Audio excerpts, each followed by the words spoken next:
It is political corruption on a massive scale, even for New Jersey. More than 40 people arrested, including elected officials and rabbis, accused of laundering tens of millions of dollars and trafficking in black market goods, including organs. Much of the government's case hinges on evidence gathered by this man, Solomon Dweck, a real estate developer charged with $25 million in bank fraud, but cooperating with authorities.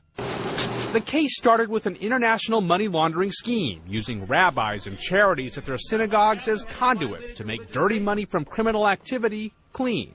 Among those charged, Sal Kassin, chief rabbi at a synagogue in Brooklyn, allegedly taking $200,000 in checks made out to a charity, then returning cash, but demanding a 10% fee.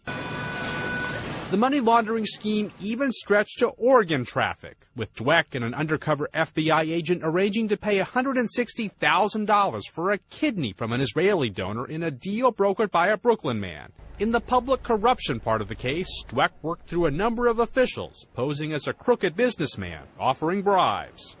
Among the biggest names, the mayor of Hoboken, Peter Camarano III, charged with taking $25,000 to help win approval for Dweck's real estate venture. The mayor of Secaucus, New Jersey, Dennis Elwell, $10,000 to help build a hotel. The mayor of Ridgefield, Anthony Suarez, $10,000 through a legal defense fund to win approvals for developments. And the deputy mayor of Jersey City, Leona Baldini, $20,000 in concealed campaign contributions. Among state officials, Assemblyman L. Harvey Smith, $15,000 in bribes to get high-level approvals for building projects.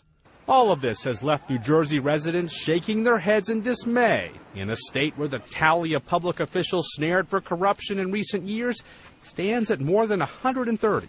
Lee Powell, The Associated Press.